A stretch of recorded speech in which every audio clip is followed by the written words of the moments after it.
the revolutions have played out in Egypt, Libya, or Tunisia, or the struggles currently being waged in Yemen, Bahrain, and Jordan. So we have to ask ourselves, how do these changes 2 years on impact Palestine? This is a big question, as what I've said. Palestine is in many ways at the heart of the Arab homeland. We must be reminded that the current form that Arab states take are a relic of the colonial past vis-a-vis the Sykes-Picot Agreement between France and Britain. Therefore, what is really important to ask in light of this is, how do we start to think of a free and liberated Arab world, Palestine included, that doesn't fall into those old paradigms for how they defined themselves territorially, politically, and ideologically before the Arab Spring? Can you still hear me? Yeah. Okay. This is especially hard considering that there are some trends that now exist in the Arab world, such as the Salafi movement that is taking shape and rising in power. I'm not going to go too much into this. And we know that the Salafis are backed by Qatar and Saudi Arabia and have been posing a direct challenge to the secular leftist tradition that was really popular, I think, during the Cold War, and is financially supported by both Qatar and Saudi Arabia. But I think that it's important to pose the question if we should consider this movement as a face of a rising imperialism in the Arab world with an Islamic facade. While we know that these countries are allied with the US and profit from the global imperialist market, I think it would be really interesting to consider whether they have their own designs to dominate. I don't know if this is something that we have considered deeply enough, but that the current situation across the Arab world seems to point to.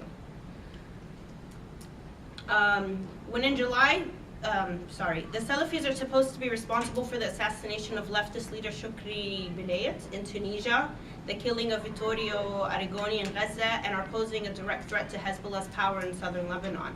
In July 2012, when I was in Lebanon, in the first weekend that I was there were mass street protests in which the Salafis were asking Hezbollah, or demanding Hezbollah to disarm. When I was there 2 months later, there was reports that said that they were starting to form their own militia. So there was like this weird irony that was going on that I was kind of witness to. Ideologically speaking, they are so right that they make the Muslim Brotherhood in Egypt seem moderate. But what is more important to think about is who is closely aligned with and invested in continuing the imperial status quo in this whole reshuffling of the Arab world. And our work must be guided by the answer to that question. Nevertheless, these uprisings have been as much about the masses' need for bread and dignity as about Palestine's freedom from Zionist colonization.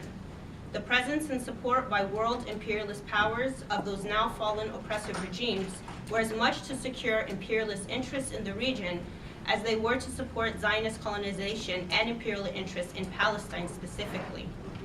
This is because Israel is so intimately tied, more accurately, part and parcel to global imperialism, not only as a watchdog, but as a stakeholder in the quest for world domination. The relationship, therefore, is dialectic insofar that Zionism and Zionist colonization in Palestine is part and parcel of world imperialism and must be dismantled. So too is Palestine part and parcel of the Arab homeland in much more than just historical, cultural, or social and religious ways. Arab freedom mutually benefits Palestinians as it does Arabs. And the demands being made by the Arab uprisings are more than just about the principle of sovereignty. Those demands are necessary for the survival of the people, where control of resources, labor, imports, exports, and so on and so forth have material implications on their livelihoods and ability to live freely. With respect to Palestine, the Arab Spring has challenged the idea of the state as the people in the region have understood and suffered under for the past 30+ years. Ironically, this came at a time when the Palestinian Authority PLO failed to upgrade their status to a full state in 2011, yet succeeded to obtain non-member observer status a year later. So there's this weird irony that happened where people were challenging the state that they knew, and the PA, I think, as a response to the fear that, the Palestinian masses were going to rise up, were trying to become a state. And this is something that, Palestinians have been debating since the 70s, and so it just took form in a more tangible way, somewhat, in 2011 and 2012. This upgrade and the idea of it has had implications on Palestinian activism, especially among Palestinian youth activists.